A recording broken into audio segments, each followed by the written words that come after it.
Okay, good evening. Welcome. I'm Jill Pfeiffer, Vice President for Research at Brown University, and I'm really excited to introduce this evening's speakers for this fireside chat. Wait, where's the fire? But first, I'd like to thank the staff in the Center for Digital Health, the Data Sciences Initiative, the Office of Research Strategy and Development, and University Events who helped to make this possible. And I'm really grateful for the opportunity to host this event in the beautiful List Art Gallery, which is also the home of the Visual Arts Department and the David Winton Bell Gallery. It's a really great space, and I hope you'll be able to stay after the talk and join us in the reception that follows. So our speakers this evening are addressing a timely and priority topic for Brown University, in fact, really for all of us these days, the digital health from cyber threat to health equity. As you know, the COVID-19 pandemic really revealed the possibilities and the benefits of digital health technologies, including telehealth, in particular remote monitoring, which enables patients with chronic diseases to be cared for at home, and data sharing across platforms, such as the COVID-19 portal here in Rhode Island. However, the pandemic has also highlighted the need for more reliable, rapid, secure, equitable healthcare. Healthcare data still predominantly exists in silos, not easily accessible among healthcare systems due to both human and technology factors, right? If a system appears to lack integrity, then this will compromise trust in the data. It also became clear that healthcare data are unequally available globally and nationally, and this ultimately compromises the quality of outcomes for individuals and for society. Enthusiasm, though, about new digital platforms must always be accompanied by caution when collecting sensitive patient data. The unprecedented growth in digital health brings with it privacy concerns. So the healthcare industry has been going forward, has this really golden opportunity to consolidate advances in digital health and virtual care during this COVID-19 pandemic while making them easy to use, trustworthy, safe, and equitable. To learn more about these opportunities and to hear their thoughts on the matter, we've invited Dr. Erik Perakslis and Dr. Megan Ranney to share thoughts this evening. Dr. Perakslis is the Chief Science and Digital Officer at the Duke Clinical Research Institute and Professor of Population Health Sciences and Chief Technology Strategist at the Duke University School of Medicine. Previously, Dr. Perakslis was a Rubenstein Fellow at Duke University, where his work focused on collaborative efforts in data science that spanned medicine, policy, engineering, computer science, information technology, and security.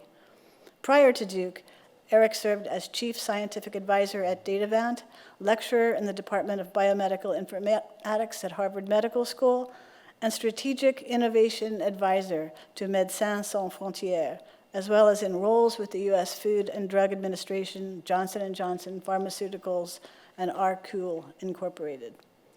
Dr. Megan Ranney will join Dr. Perakslis in our conversation tonight. Dr. Ranney is an academic dean at the Brown School of Public Health, as well as the Warren Alpert Foundation Professor of Emergency Medicine, Professor of Behavioral and Social Sciences and Health Services Policy and Practice, and is the founding director of our extraordinary new Brown Lifespan Center for Digital Health. She's a practicing emergency physician, researcher, and advocate for innovative approaches to health. Her work focuses on the intersection between digital health, violence prevention, and population health. So please join me in welcoming them both. Thank you.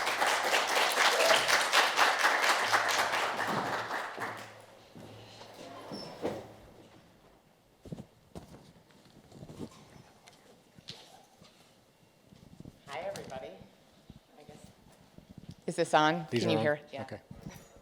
It's so weird to be back in person, but also so lovely. Thank you so much. Thank you. Couldn't find my pen. Not used to doing these in person, right? So thank you all for coming out, for joining us in person tonight. I can't thank you enough, Dr. Perakslis, for coming down and joining us to do this fireside chat.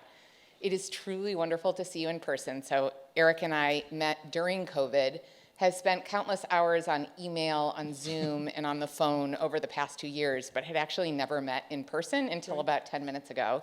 So this is exciting for the two of us, as well as a chance to share with the Brown community. And I'll say this is actually the first public in-person event that's been hosted by our Brown Lifespan Center for Digital Health. We were started just pre-pandemic, delayed our announcement because our official start date was actually in March of 2020 and figured that was not a good time to announce exciting new things into the world, and have never done a public in-person event. So I'm just so honored to do this with the Office of the Vice President for Research.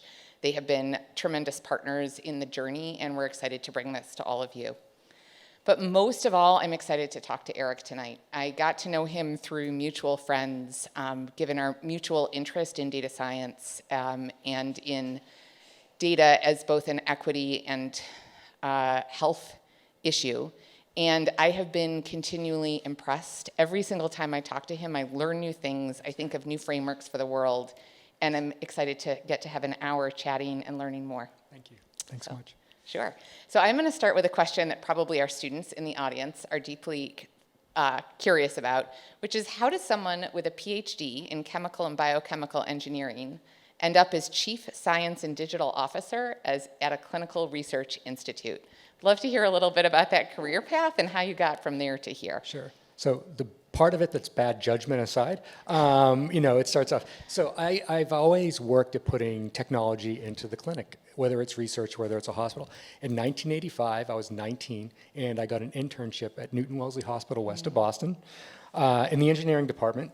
And my summer project was A/B testing arterial blood gases with the very first pulse oximeters. They were Nellcores, if anyone remember back that far, they were Nellcore pulse oximeters. And it fascinated me how we went from, you need an arterial line, so you needed it, it's painful, difficult to do that. Episodic, if you're in anesthesia, the drapes, the surgeon positions, you're crawling under the drapes, pulling the syringe, putting a cup of ice and running down to the lab and getting a stat thing back.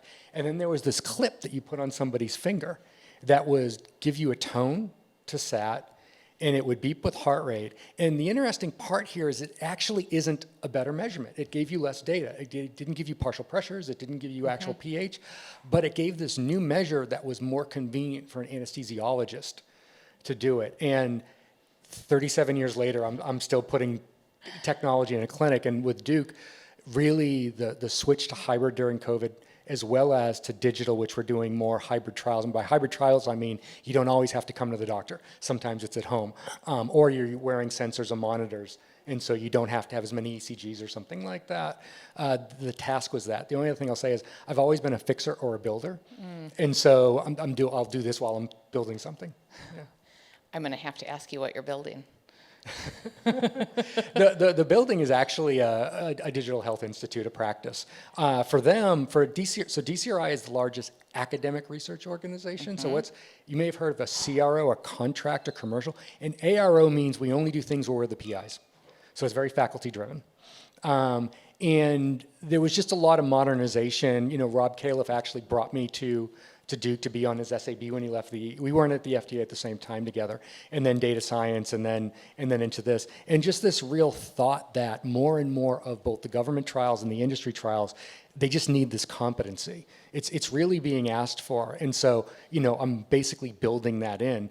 3 flavors of that. One flavor is people building digital health tools will come to us to do their registration trial. So we want FDA approval for this thing, design and run this trial. The other one is, well, we're a pharma company, and we think that people with severe COPD will exercise more on our drug because they feel better. So instrument that and run that trial, figure that out. And then there's a lot like with DOD, with wartime trauma. It's fascinating now what a patch next to a severe wound can tell you about inflammation healing and things like that. So mix. Well, and as an ER doc, I'm thankful for all of those. It's been fascinating during the 20 years that I've been in practice to watch our sensors change, and I'm excited for us to be able to get more remote, and we'll talk about that later, but how the engineering and the digital overlaps. So a related question for the students is if you were to look forwards, so you say you're building, right, this new institute. What would you like to see people coming into it? What do you think is needed in the field in the next if you're looking ahead, so from that futurist, Sure. both a fixer and a builder Yeah. perspective, what do you hope to see in folks coming in the next few years? I hope you're all going to do a better job because you're already more technology native than we are. My daughter's 20, and when she was 9, she put tape on the cameras on all of our computers before I thought to do it. You know, very, very different set of thinking. And I mean that both from benefit and from risk, that you're fluent with technology, you can use it easier, but also you kind of understand what some of the downsides are of it natively as well. And I think that will get it beyond some place. So for example, as a quant, I've been like, bioinformatics faculty. When I was doing bioinformatics back in the 80s, biology wasn't taught as a computer science or as a quantitative science. Now it is. And so there is some generational shift that I think is where you guys are going to take what we've done and take it much further than we do. I love that, and I will say from my perspective in public health, and I'm looking around the room and I see some of my lovely qualitative research friends here thinking about how we combine that qual into the quant and how we combine that ethics part is just critical. Which actually, so one of the things that I've heard you talk a lot about and that I think is so fascinating and gets into this intersection of society and ethics with data is this concept of data rights as civil rights, which I know drives your work at DCRI. Would love to hear about how you think about that. How do you conceptualize of data rights as civil rights? So I'm learning, I work with a group of advocates called the Light Collective, and they started off as a set of quote unquote private Facebook administrators for the hereditary breast cancer community, representing 30,000 different people in this community. These were the advocates that I've worked with, and saw what, they first asked me about security and about data rights, and I saw how private conversations of Facebook of a woman who, the evening before her mastectomy, would be looking for someone to talk to, and a picture would be shared. It would get scraped for pornography of a mastectomy scar, and then it would show up on that person's job interview 4 years later. And things like that happen. So this group came up with this no aggregation without representation kind of riff, which I thought was really cute and smart. And so I've continued to work with them. I'm about to join their board of directors. And Dr. Rocky Moore Cummings, Elijah Cummings, some really smart, know a lot more about civil rights than I do. People are also getting involved. And to me, it's about preventing unintended harm. I talk a lot about benefit risk, and people at first think that means I want to really minimize risk. I kind of don't, because if you drop risk too much, you're probably dropping benefit too much. It's like, where's the right? I often talk to people that have this digital device, say, well, that'll be the 20th device that does that. Can you do this? And yes, it's harder, but it's so much more needed that, titrate risk up if you can titrate benefit way up. And I think that's the part people don't see coming. So I'd actually like to dive into that a little deeper as I look around the room, again, kind of folks who I've worked with in multiple different spheres here, that risk-benefit balance. We've talked about, do you mind kind of just talking through for folks, some of whom may be familiar, some of whom aren't, with some of the risks that you think about with digital, and then how you think about kind of where that balance lies in? I know we've talked about some of the pharmaceutical analogies in the past. Right, yeah, so, exactly. So, a couple things with digital health. In medicine, and you're trained as an engineer in medicine, we think about possible harms in our area of expertise a lot of times. So, clinicians are trained how to handle drug side effects. We understand slips and falls. We understand the different things that go on. What we don't understand is that if we put an app, give an app to a patient in a clinical trial, and they get hacked and their credit score gets destroyed, or if, Alexa's listening when you say, "Hey, Alexa," they say it doesn't. They'll say, it doesn't turn on until you hear the keyword. Well, how does it hear the keyword, right? So, so I think the idea here is that one of the tricks with digital health is that the harms happen in a different domain. It's your checkbook, or it's your credit score, or it's your reputation if a picture was taken. So that's one thing. But the other way to think about it, though, is, we still give cytotoxic drugs to children with cancer because they work and they're the best thing.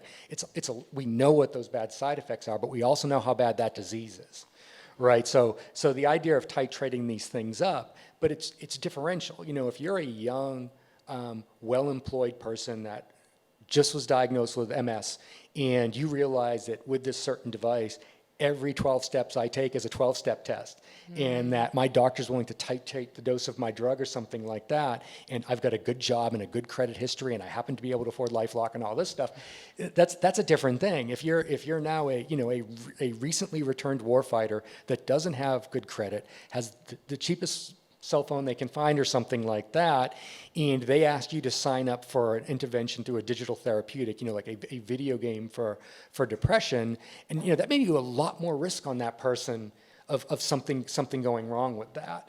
And so one of the things I think ties this together is something called the CDC Vulnerability Index, which I think is a good socioeconomic kind of chart that kind of takes these different domains and puts them on one page. And then you think about applying the vulnerability index to folks' digital, susceptibility to digital. Yeah. And you've talked about kind of the 10 toxicities of digital health. Do you mind going into that for folks who may not have heard you? Sure. So I kind of wrote a book about this with a guy. He's actually at Homeland Security. He was my chief information security officer when I was a CIO at the FDA. And so we kind of wrote this together, and a couple things. So we use toxicities for a better term. We could have called it side effects, but there's a couple things. One, when you look at digital health, there's this concept that people aren't used to, and it's called an adversary. So again, when we think about accidents in medicine, we think about an allergic reaction we couldn't have predicted to a drug or a slip or fall or something like this. When you put medicine on the internet, you're adding those risks. So you're actually connecting that patient with every potential bad actor that can get to that person through the internet. And so when I think about adversarial toxicities, I'm thinking about cyber attacks. I'm thinking about disinformation, right? I'm thinking about charlatanism. There are people that go on Facebooks to hospice groups and try to sell quack cures, go do this gene therapy. And it didn't all start with COVID, folks. It didn't all start with COVID. And, so there are those types of things. And, people are in that vulnerable state when they're there. And, it's 3 a.m. and, they're feeling a certain way, and they look at that. And then there's what I think of as the non-adversarial, meaning there isn't a bad guy involved. And that would be stuff like cyberchondria, financial toxicity, and some of the other things Can you that can happen. define cyberchondria? Sure. Dr. Google isn't all that great sometimes, although it's funny. You know my supervisor, Adrian Hernandez, who's a great cardiologist, Tex. He's a great guy. And his mother argues with him about what she sees on Google, which is just the best. So does mine. But there's, we know how Google works, right? It's an ad generation, right? So it's got algorithms that are going to, you can pay a certain amount of money to get your stuff up front. You can be associated with things. Your searches are being watched. We've all done this, right? We've all done a search for something, and next for 3 days, the ads follow you around, so you're being tracked, right? And so those are, I think of as kind of the non-adversarial toxicities. And cyberchondria is simply, in digital, it's because, people were concerned with the Apple Watch that people would think how much AFib do I really have? Every week. I think what we found is most people just stop looking at it, as opposed to too many people use it too much. But there are other things. Well, and I would say I was actually talking to one of our professors today about using the Apple Watch as an example of one of the reasons that I think people don't look at it is because they've come to trust the algorithm that it's going to notify them if they're actually in AFib versus folks with home, and any of the folks in the room who are clinicians, people with home blood pressure monitors are measuring their blood pressure. We've got those people that measure 6 times a day and then show up at the ER saying, it was higher than normal. And you're like, oh my gosh, you need to take a breath, you're feeling nervous. And so I think part of it is that in some ways digital can mitigate some of that measurement risk. That's right. It's when you think about, you're going to have the spectrum of way people are going to respond to any intervention. And you're going to get all kinds. But there are ways to do it better. There are ways to educate better, especially if you're using it in a research context. We have a lot of control through consent and other things, what you do. But, so much of this is just like food and drug doesn't regulate dietary supplements and things like that. So much of these tools are just kind of out there. Now, we've seen great things like in femtech and other areas that have just been really, really helpful to a lot of people. But then there's also people out there that will do the other stuff. So one of the things I've talked about before is everybody's heard caveat emptor. I don't know if you understand that the first time that phrase was ever used was like in 1630 in England, and it was medical charlatanism. A person bought something called the Bezoar stone. It was supposed to cure them or something like that. And when they brought the person to court, they lost, because what the judge said is, you can't prove that the guy didn't know it didn't work. So it was 100% the patient was out, the seller was in. And so it's not different. One of the things about regulation is the FDA has to be authorized to regulate something. And to regulate, they have to prove that it's harmful. So if you look at something like vaping as an example, that there's no product code for that. There's no law that the FDA could. So you could start a business, a new way to do nicotine addiction. You can make it bubblegum flavored. You can put it on every corner. Don't give anyone ideas, Yeah, please. exactly. And even though eventually you'll be shut down, in 7 years you could make a ton of money and move on. So the charlatanism thing is real. So I actually want to go deeper into the FDA comments. So one thing that Jill did not mention in the intro is that you were former CIO at FDA and were part of helping them to stand up, right? We're part of kind of the initial conceptions behind their Digital Health Center of Excellence. And for those that aren't familiar, there are now levels of FDA certification that you can get for digital health products. Vast majority of products don't meet any criteria, as you said, like a dietary supplement. But there are higher levels going all the way up to the pharmaceutical or med tech level of certification. Right.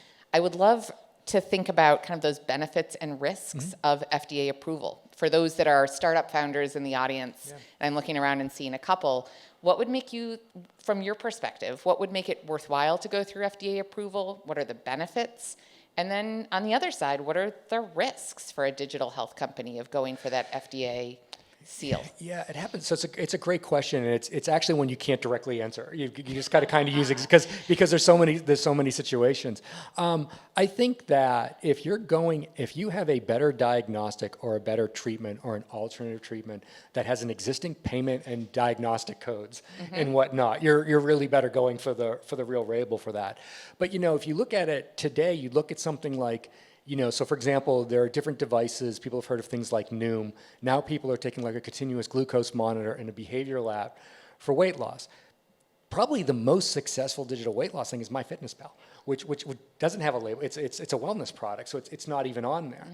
But this other thing, they are using a CGM, which requires all, so it can be difficult to know which thing to go for. I look at that as opportunity, though, if you go across that ladder. So I mentioned digital therapeutics. Right, so we see a lot of this. It started with Pear and Achille with these products where for depression or ADHD, you could use a video game for ADHD to engage people, and it's pretty fascinating because you can think about a video game session like a drug dose, like a pharmacological dose, which is fascinating. They usually tend to be for people that are almost not clinical, like like a lot of these, if they're younger people, if they're young adults, these are the type of folks that in primary care that really have to debate whether or not they would put this child on a drug. So they've gone and got these things, but they kind of work. What I would like to see is a classification where those types of things could be handed up by school nurses and guidance counselors, because they don't have the harm profile, right? You're not giving a kid a drug. They can't go sell the drug. They can't, take too many of the drugs.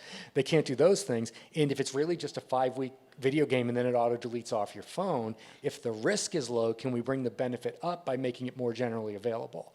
So I think there's lots of examples like that. There's also just care management. So people think diagnostics and treatment, but if you've got a sock that's a pulse oximeter and something like that for a neonate, and it may not be a better monitoring for certain things, but for the pediatric cardiologists that I work with that send a parent home with a stopwatch and a stethoscope for their tachycardic baby, that's a important, that could be a really benefit to those people. The one other thing I'll say, though, getting back to the point you made earlier, is that with the Apple Watch, is that the sociology around these products, right? You're not in a doctor's office, you're not in a clinic. It's kind of to be determined, and we have to kind of get there. One of the cases I talk about is there's something called a Dexcom, which is a continuous glucose monitor. Has anybody heard of the Dexcom outage from a few years ago? So Dexcom has a continuous glucose monitor, and I have one of my best friends had a very severe type 1 diabetic child. I don't think he slept more than 3 hours a night in 18 years. He was always testing the blood sugar on this kid. Now, the child has a pump with a feedback loop, and it texts the parents if the sugar's off. And of course, the label says, this is convenience, not life support. Check your kid's sugar. Well, Thanksgiving, like 3 years ago, their alert server went down. And so people weren't, when you're not getting alert that something bad's happening, you just assume something bad's not happening.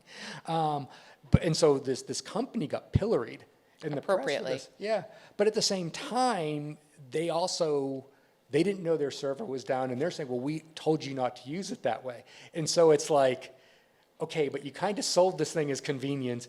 You didn't sell it as life support because it wasn't, Right. but people are going to do what they're going to do in a way. And so where does the ownership come in? It gets very gray. Well, and this is the risk versus benefit, right? And we have this conversation a lot within the Center for Digital Health. So I loved your saying the things that we should be doing for wellness for young adults. That's so much of our model of how do you use this to extend treatment, to make prevention available to a larger group, and do it in a way that doesn't cross these ethical boundaries, but there's nonetheless boundaries about what if someone is expecting help and they can't access it, they think it's real time, even if it isn't. And then what happens if someone's really in a crisis, to your point of a hypoglycemic crisis, and the activation doesn't happen? It didn't happen. Yeah. These are the types of ethical things in addition to just plain privacy and security that we have to grapple with. So I'm actually going to go off of that. You mentioned the breast cancer survivors. Yes. And the work that you're doing there. Yep. Do you mind talking a little bit about how you see data as an advocacy tool as well? Sure. I think that everybody understands where we are with data now, I think, right? I think we have a lot of data. I think we all have a sense of what we think privacy is or isn't. We have somewhat of a sense of what we think privacy is worth or it isn't. And on the data advocacy side, the kind of the data rights as civil rights, it really goes back in medicine. The pillar of ethics is, it's kind of autonomy and self-determination. And, don't make those judgments for me. I, as someone who spent 16 years in industry, in the pharmaceutical industry, and especially I worked primarily in cancer and infectious diseases when I was at J&J and Takeda, I cringe when a commercial comes on and says, you're going to live longer, and 5 people aren't, because they're sitting there watching that same football game with their family and stuff like that.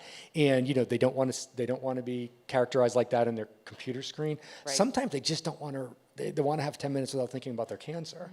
And so there's a lot of what is shown to you and what's presented to you and what becomes real in your life that you don't have a lot of control over. And on the other side of this, data is still ridiculously underused. Clinicians have the hardest time getting data, based on that privacy law that's really a portability law from 1996, pre-internet, right? Healthcare portability law that we call HIPAA.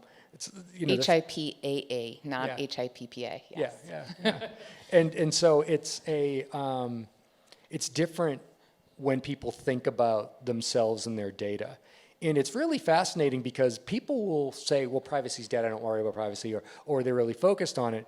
But where I think the social rights piece comes in, as well as the social justice piece comes in, is that it's actually about kind of having some control over what you think you're going to do.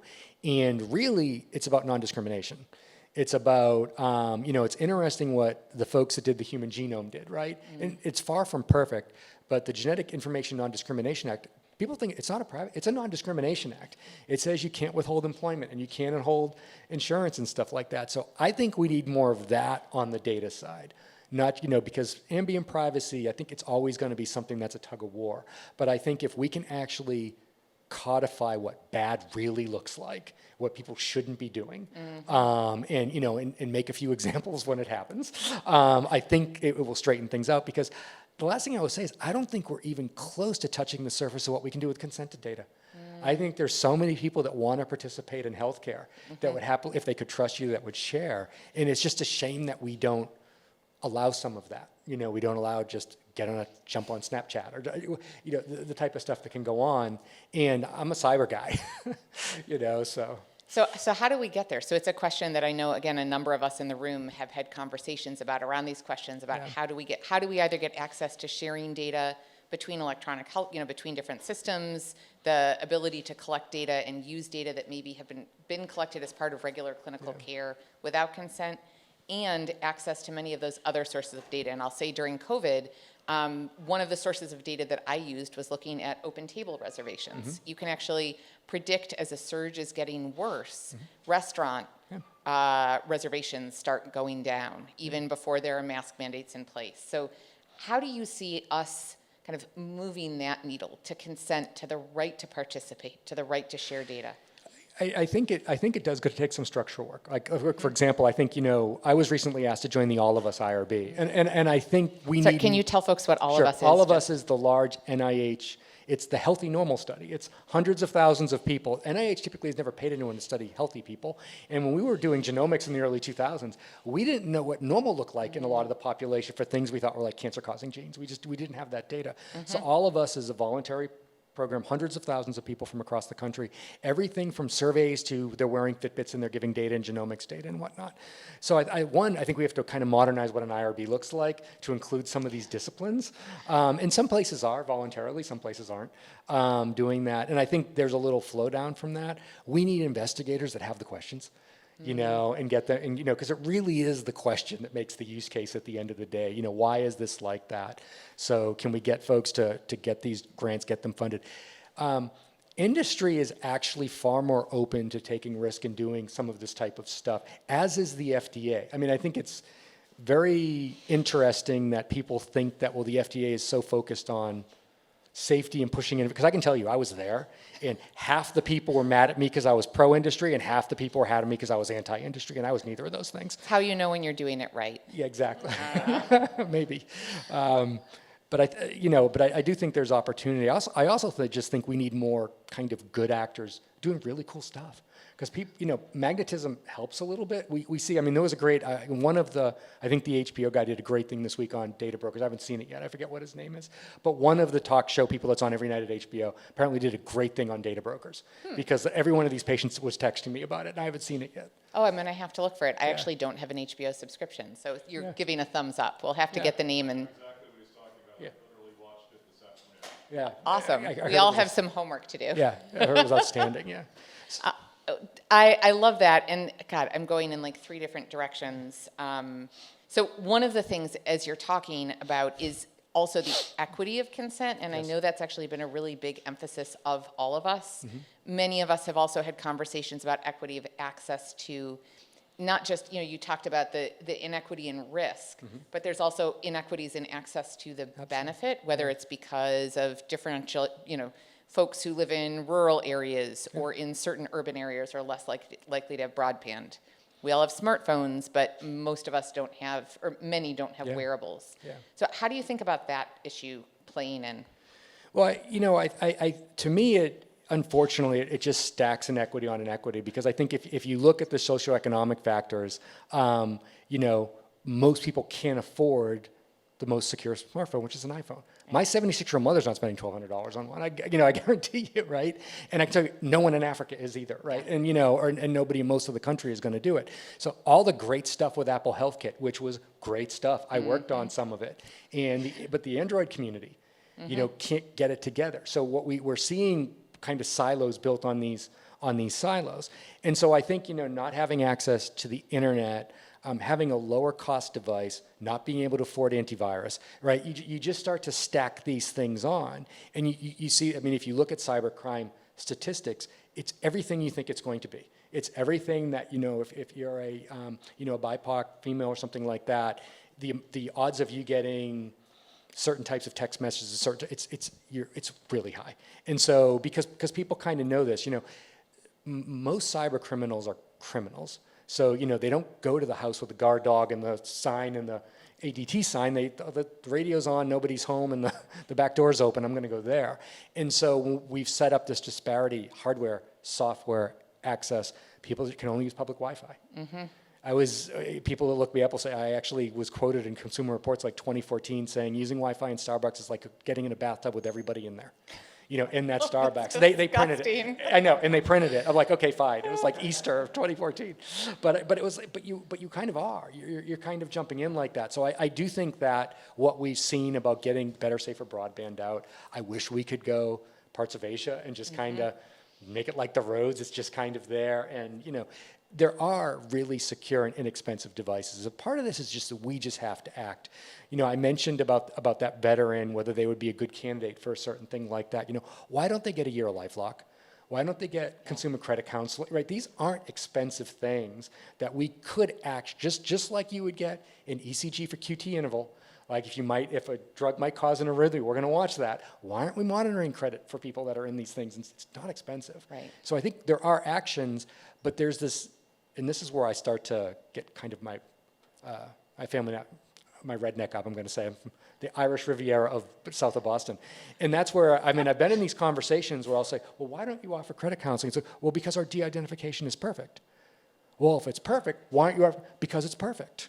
And, talk to the people that worked on the California privacy law. This is exactly what they got into. It was horrifying. So I'm going to go into that, and then I promise, going to leave time for audience questions. I've got like 15 more questions I could ask Dr. Perakslis, but I want to have you guys have a chance to ask as well. So I'm going to do one more myself, and then I will open it up for questions from the audience. And I know that some folks have already sent in questions, which I can also go off of. But you mentioned there that de-identification, right? One of the things that my work, as I do more work with folks like you, the word de-identification is almost a naughty word because it's so actually impossible. And we know that today, and you've written about this recently with the Ukraine war, cyber attacks are increasing, already an issue during the pandemic, now increasing, Way worse, and kind of the dramatic escalation. So if you could kind of say something to the folks here who are, many of us either in public health, healthcare, data science, computer science, how do you think about kind of mitigating that risk, knowing that de-identification is not actually a thing? Yeah. How do we think about structurally trying to mitigate that risk for the people whose data we're working with or trying to collect? Yeah, I think one, consented and do as much consented research as you can where you just stay away. To me, de-identification is kind of like the closed door button in an elevator or the thermostat in a hotel room. It's just a placebo to me, from both sides. One, that it shields too much information from people doing research, but then also it's just not that easy to, it's not really that secure. So you do more with consented research. The other thing is that, cybersecurity is actually worth learning something about, game theory and stuff like that. And not because you want to be a hacker, although being a hacker is a lot of fun. But it is a lot of fun. I go to DEF CON and talk every year. But just because you kind of get wisdom on the game that you're playing. So right now, I would actually say we're in a hot cyber war because of what's going on in Ukraine. And this has been going on in Ukraine for a long time. In 2014, they went after their election. In 2015, the Russians caused the first ever cyber-caused blackout, turned the lights off. In 2016, they did it again, but they did it again where they could actually overload the transformers and make them explode and cause fires. And so, to me, where we cross into cyber war is that digital kinetic, where people start going after the wastewater, they go after the medical air in a hospital and stuff like that. I would actually argue that it's more important than ever to actually have contact with patients and do research under that thing. And so one, systems can be more secure, but you have to design them that way. I see this all the time at Duke, well-meaning people, I'm doing this thing, I'm looking at smoking cessation in pregnant women, it's this really great study, and I had this app built, and they won't let me roll it out. And I'm like, Never heard that. Never heard that. and I'm almost like, okay, we're gonna do this, but next time, invite one of my people to the design meeting for that work. Like when you start designing that workflow, I can make it 10 times more secure before you build the app than I can after. And so it's just, so it's like if you have like 3 ISOs, you need 10, training people. What we did is we took most of our best technical people and offered them certified information security professional certifications, all of them that wanted it. It's a few $1,000s, it makes them, increases their career and whatnot. But security by design really works. It's better. And again, nothing's perfect, but the known knowns are way more managed, the liability's less, and if something really bad happens, it's rare, because like I said, for the most part, you're gonna see people going for the easy targets more often than not. Well, and this is one of the places that Erik and I initially connected, because we were talking about IRB issues and this constant balance, right? Between you could create the perfectly secure app or wearable, but then you can't do anything with it. You can't do anything with it. And so I love the way that you think about it, about know what the risks are, do what you can to mitigate the easy ones, and then consent around the rest. Consent around it, and again, offer mitigations. And offer mitigations. And offer a couple very, very, very, very kind of simple mitigations. Send people home with a secure hotspot, right? If you're gonna put a smart scale, a pad on their mattress for sleep, a chest strap, and you're doing this full-blown everything about COPD in these patients, just send them home with a really secure hotspot, lock the thing down, just it's easy. But this I would say is where the risk versus benefit. If you're sending someone home with a text message program for mild anxiety, probably don't need to go to that level. Exactly. Yeah. Exactly. It's really interesting. There is something called the cyber equation where you just kind of add up the points of entry, like number of cell phones, number of people in the house, number of access points, and you can real simple math. And you'd be surprised because it's very geometrical. But I've known a lot of federal CIOs, and I still do a lot of work with them. This has been such a problem for so long. When I was at FDA, I was asked to look at a case, different federal agency. The CIO had been the vector for a breach of a federal agency. They had actually put spyware at her daughter's elementary school. Oh my goodness. So they had people, it happened to be a woman, that went to her daughter's school, put spyware on the network so her daughter would bring it home so they could try to jump on the agency network. This is like in 2011. This is a long time ago. And wasn't it the Podesta phishing attack, that got the access to the Clinton email server? Yeah. It's just, it's crazy what people will kind of do, but there's only certain ways where it can cross into the physical, and I think you really want to guard those. Your great smart refrigerator, if you don't open the door for 30 hours, the internet knows you're not home. There's simple things like that, but, some people, it's fine. Some people, if you don't have a lot of resources and you only have one phone, one laptop, and you're sharing it, and things like that, they're just a lot more vulnerable. Well, let me open stuff up for audience questions. I welcome people to come to the mic so that the folks, we are recording this, that it can be watched afterwards. I'll open up for people to ask your burning questions.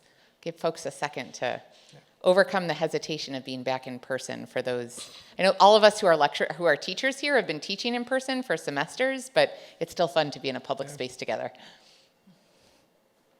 More stories? Go for it. And please introduce yourself if you don't mind, just because not everybody knows everyone. So. Sure. Neil Veloso. I'm with the Technology Transfer Office here. Okay. I want to get your thoughts on partnerships between academia and industry around data. Yes. There are things like Mayo and Optum or Regeneron and Geisinger. Are there best practices or an ideal structure that you'd like to see? Yeah, so there's a lot of interesting stuff, and as you've mentioned, we've seen some of these go well and some of these not go well. I think first and foremost, I hope that the organization that's putting the data out there has really properly consented it, and that people really know what they're doing. Like, I was in an early IRB meeting at Duke when I first got there, and the privacy says, you know what, I don't think we've ever shared data for purely commercial purposes. I'm like, could you put that right there? Kind of up when you walk, because that's a great thing for an institution to be able to say. At the same time, if you are consenting people for things, so for example, you're working with your radiology company because they're working on new algorithms that are going to make your diagnostics better, and it's coming back in and benefiting the people, then actually most people would say it's expected that you'd use data for quality improvement like that. They would say that. So I think you work connected. The other thing that I think is important is, and you're seeing more of this, is I've seen that happen where the institution is doing it and they're kind of getting profit, but the clinicians and the researchers don't get any value back. So what a lot of people are doing now is they're kind of creating these shared workspaces under glass, as it were, and saying, well, bring your innovation here, work with in our workspace with your data collaboratively with us, and we'll figure out, we'll share however that works.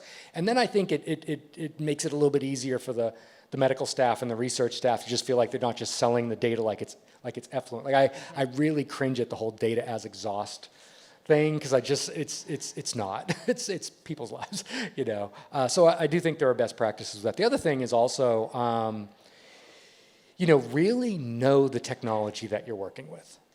There's so many things that go wrong simply because people don't know what's in their stack.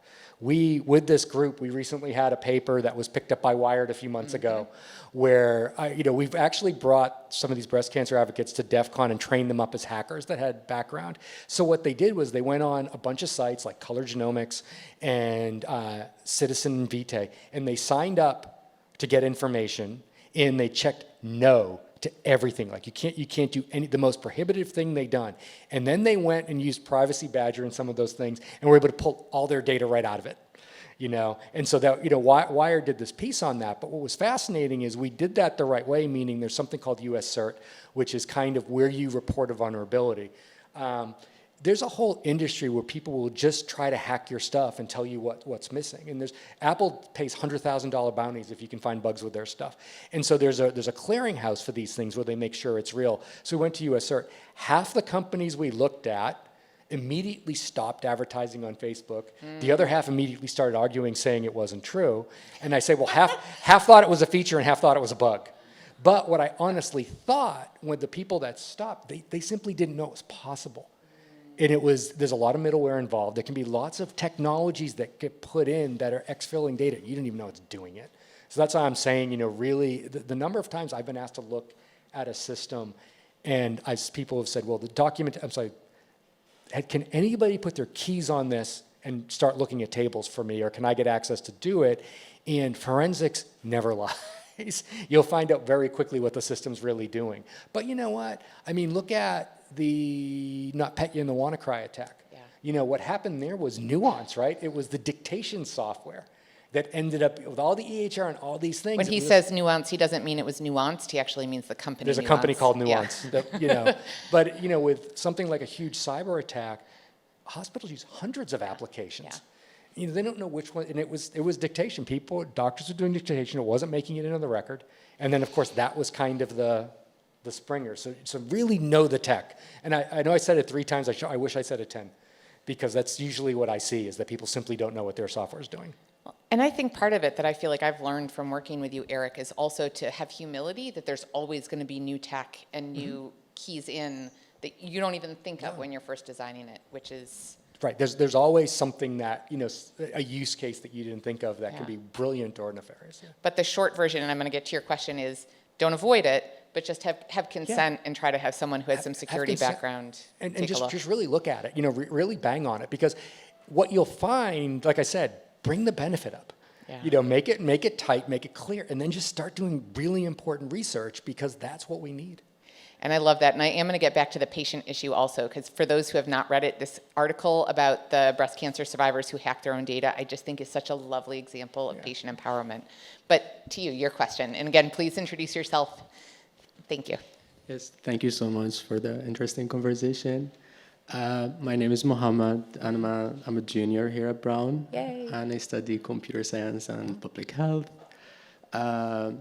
I think you already mentioned this in your conversation, and I really have 3 very general and related questions, so I'm sorry for that. But I was wondering if you could maybe speak more about your personal conceptualization of justice in the context of digital health. Mm-hmm. And sort of the 2 related questions are, what are some of the current popular assumptions in the field that may hinder the attainment of this conceptualization? And then maybe another way to ask it is, what are some of the reforms needed to get Sure. to that? So great questions. And Thank you. go into information security, and I'll talk about a job later. Either way. And then come back to our School of Public Health. Then go back to the School of Public Health. So, to me, the justice part, it's about, what really hits me is that people don't understand the consequences of what they might be doing. All right, so so that's kind of the type of thing where if you in your normal life you kind of understand if you speed what might happen, or if you run with scissors or something like that. But a lot of what happens with the internet is people just have no way to know it. They would never suspect it, because like I said, you can't believe what you click on. That's what we showed with that paper, that these companies was like that. So I think it's a way of making sure that people don't have disproportionately unintended consequences when something happens to them. I think that's a real point. But the other side of it is that we actually should use these tools to both prevent harm and to enforce justice, right? So I think that that we need really strong. I actually think we need a cyber militia, but that's a different paper. But I think our ability to find and catch actors. Our current commissioner of the FDA, who was my boss at Duke. Finally, we have a commissioner at the FDA. He and I wrote a paper that's in JAMA back 3 years, I guess it was, before COVID, we basically wrote an offensive cyber place for disinformation. And I'm like, look, I can make Robert Kennedy quiet right now. We could, we could kind of do a hackathon or something like that. So I do think that we can be using both offensive. I mean, so for example, we talk about cyber war. We think someone's doing it to us. How did the U.S. and Israel take down, nuclear centrifuges in Iran in 2009? It's not just cyber wars being done to us, right? I mean, so you do use offensive and defensive things. That's also part of the justice. What was the second part of the question?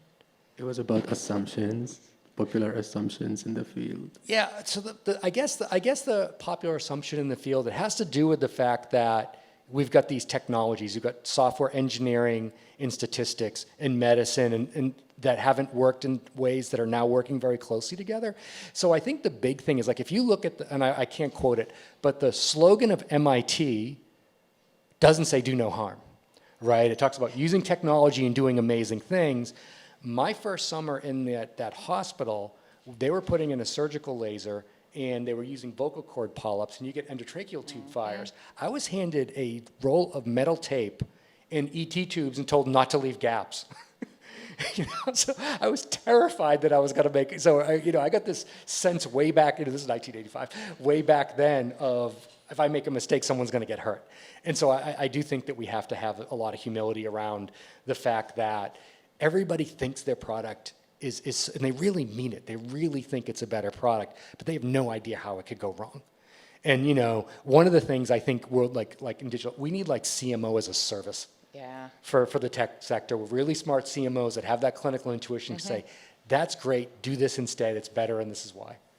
I love that. And can I actually offer a corollary? You didn't ask me, so I recognize that. But the other assumption that I feel like I hear a lot is the assumption that we have to lock everything down and make everything perfectly secure. And I just want to highlight that that is what you have spent your career. Although you talk a lot about cyber attacks and cybersecurity, you've actually spent your career fighting against that assumption that the goal is 100% privacy, 100% security, but rather almost accepting that that's an unachievable goal and that rather it's about knowing where the vulnerabilities are.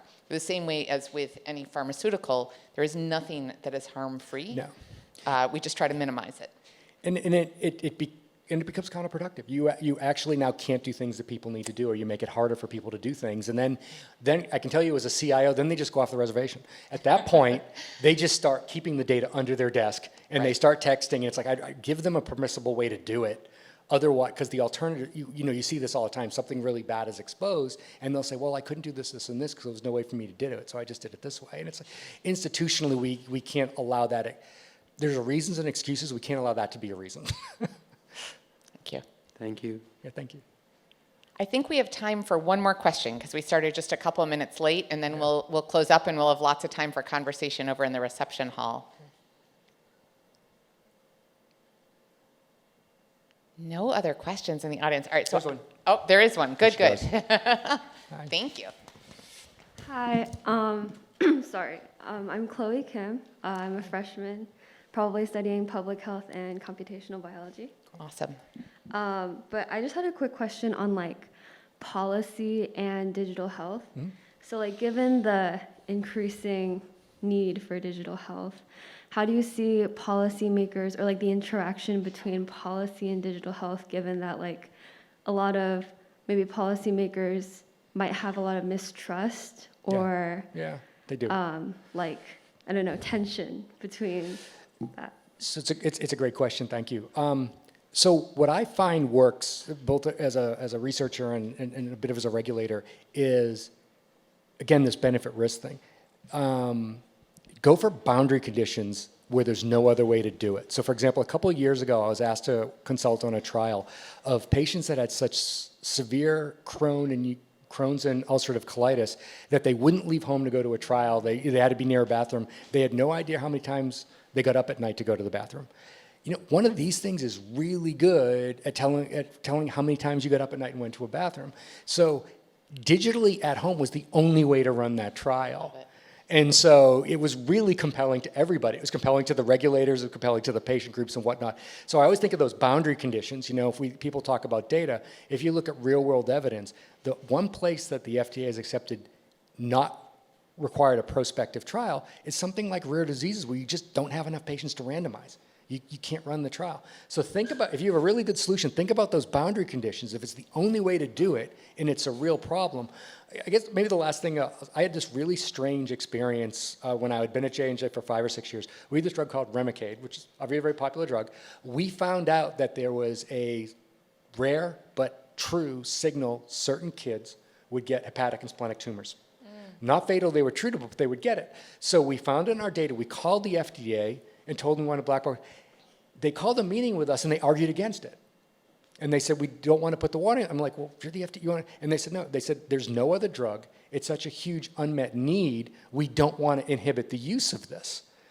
So they were thinking, if you think about the FDA, it has a public health mission and a consumer protection mission. And sometimes we finally agreed, said, well, we can't give this drug to kids if we do it by cause. And we agreed on it. But it was a fascinating learning for me to be across from the FDA and then tell them they didn't want to put a safety warning on a product. But it was because of the unmet need. I love that. And what a great way to end. I know we didn't have time to talk a lot about how our use of digital health has changed during COVID. Please come up and ask Dr. Perakslis during the reception if that's a topic that you're interested in. I just can't thank you all enough. And Dr. Pfeiffer, thank you for making this possible. I'll let you close up. Thank you for that great conversation. That was just fascinating. I hope that you'll be able to join us at the reception and continue the conversation with Dr. Perakslis and Dr. Ranney. Thank you.